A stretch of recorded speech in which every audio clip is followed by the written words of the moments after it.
Shall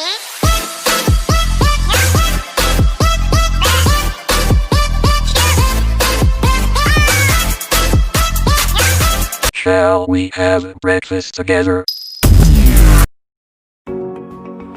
Dan akhirnya saya punya nomor kontak si Depi ini. Kemudian mulailah saya chat dia. Biasalah, sama kayak umumnya orang kenalan, nanya nama, orang mana, dan seterusnya. Tapi dia tidak suka dengan cara saya punya nomor dia. Kenapa tidak minta langsung sama orangnya? Dan saya bilang aja karena saya malu. Emang dasarnya saya pendiam. Berlanjutlah saya telepon dia. Kita ngobrol banyak di situ. Dan begitu asiknya waktu tidak terasa sudah begitu larut. Di hari berikutnya akhirnya kita saling kenal dan mulai sering kontek-kontekan. Hampir setiap hari kita teleponan, chatan, dan entah kenapa si Depi ini begitu asik aja ketika ngobrol dengan dirinya. Pada suatu ketika teman saya yang pertama deketin dia bertanya kepada saya, "Bagaimana si Depi? Udah dikontak?" Tanya dia.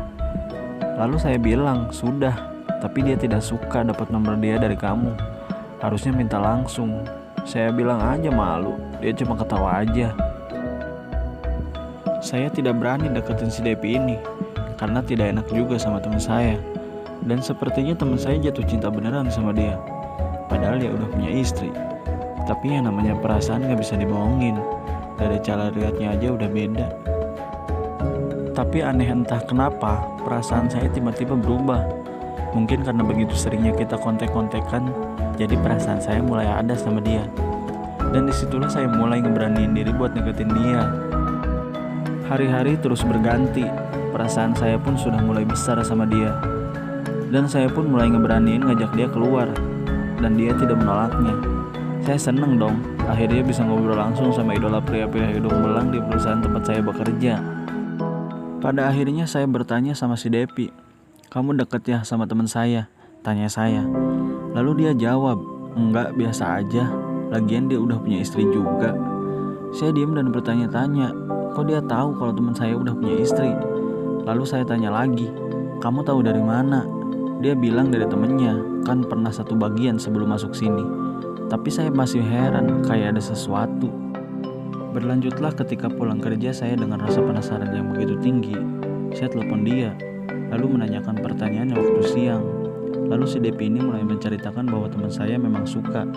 Terus saya bertanya lagi, "Terus kamu mau?" "Ya enggak lah," sahut dia. Nah, mulai dari situ saya berani buat deketin dia. Saya mulai berani negur dia, mulai berani bertanya di jam kerja. Semuanya mengalir begitu aja. Hingga kita tidak menyadari, kita begitu dekatnya seperti orang pacaran.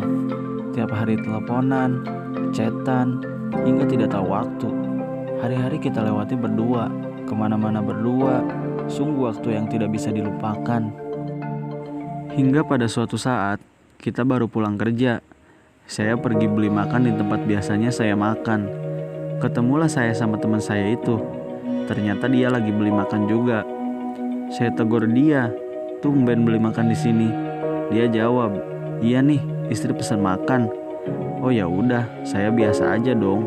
Tapi saya perhatiin kok pulangnya balik lagi. Perasaan rumahnya gak ke arah situ.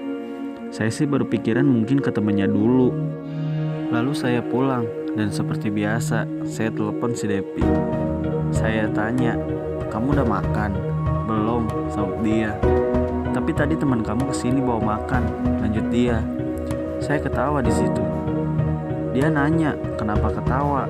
Saya jawab, "Tadi saya ketemu teman saya beli makan buat istrinya. Tapi pulangnya ke arah lain. Ternyata buat kamu." Saya sambil ketawa-ketawa ngeledekin. Waktu yang sungguh tidak mau saya lupakan dengan si Depi ini. Kerja pun seperti tempat pertemuan buat kita berdua.